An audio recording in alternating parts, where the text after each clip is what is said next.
Greetings to everyone. We are here once again to discuss cases that may not matter to us today, but who knows, it will someday. I have here with me our fellows who are also studying law at the Rizal Memorial Colleges. Again, we welcome you today as we are going to learn something new here in Legal Express. I am Bernie Calceta.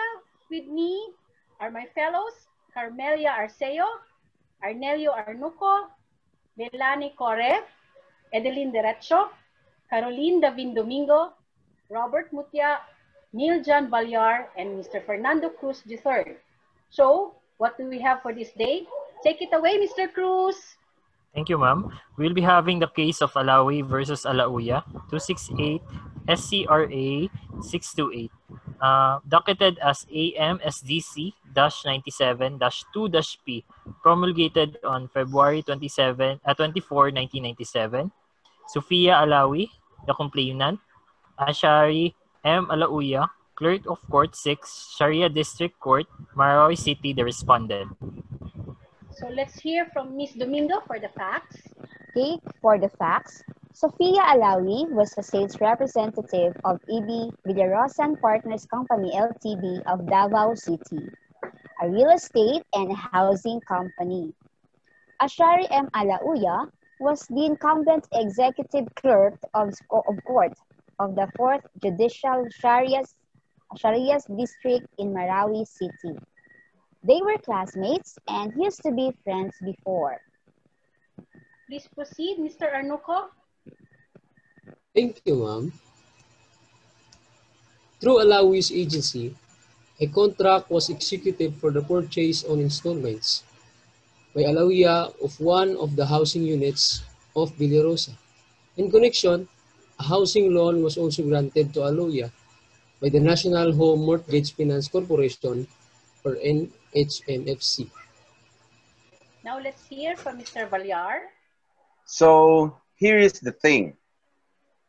Not long afterwards, Alauya addressed a letter to the president of the Villarosa and Company advising the termination of his contract with a company represented by Sophia Alawi, with the grounds that his consent was vitiated by gross misrepresentation, deceit, fraud, dishonesty, and abuse of confidence by Sophia Alawi, which made the said contract void ab initio. Mr. Alauya also sent a copy of the letter to the Vice President of Villarosa and Company at San Pedro, Gusa, Cagayan de Oro City. Let's hear again from Mr. Cruz. On learning of Alauya's letter to Villarosa and Co. of December 15, 1995, Sophia Alawi filed with this court a verified complaint dated January 25, 1996. In that complaint, she accused Alauya of imputation of malicious and libelous charges with no solid grounds through manifest ignorance and evident bad faith. Number 2, causing undue injury to and blemishing her honor and established reputation. Number 3, unauthorized enjoyment of the privilege of free postage. And number 4, the usurpation of the title of attorney, which only regular members of the Philippine Bar may properly use. Now let's listen to Ms. Derecho.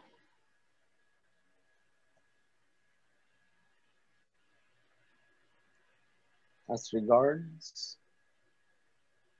So for Ms. Derecho,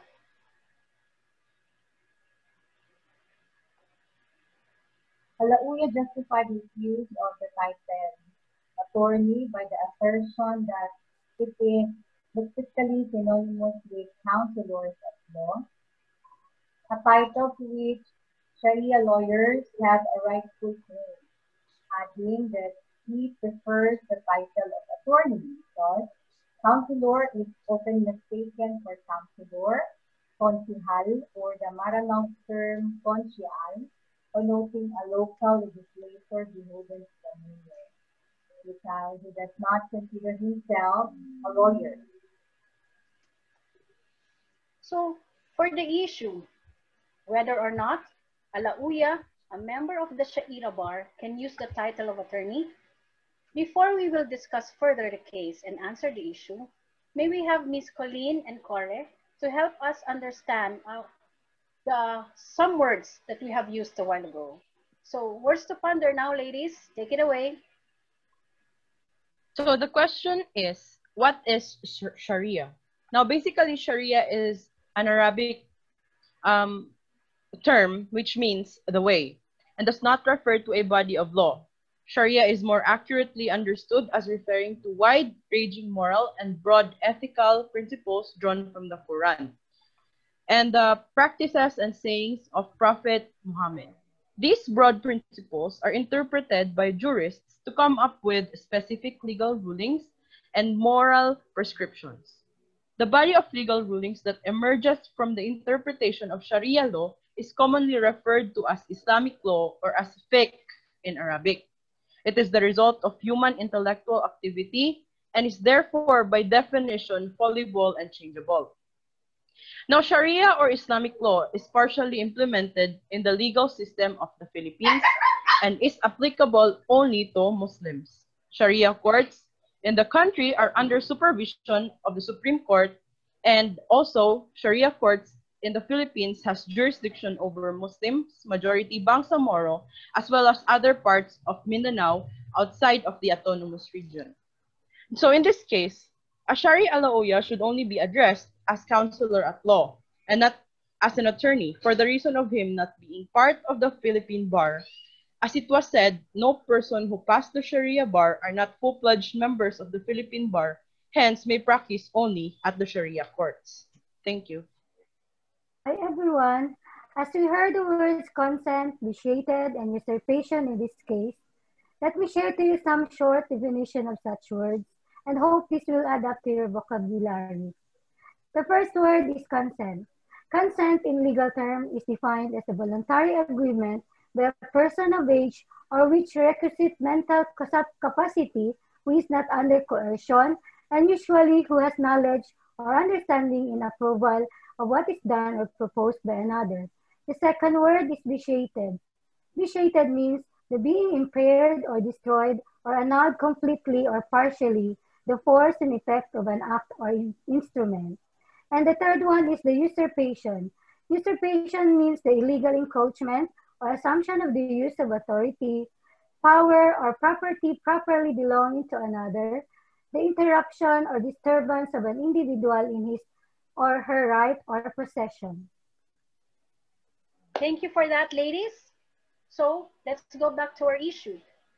Our issue was whether or not a member of a Sharia bar who is alaya can use the title of attorney. He can't. Why? The title is only reserved to those who pass the regular Philippine bar. In order for us to understand more, may we hear again from Ms. Derecho?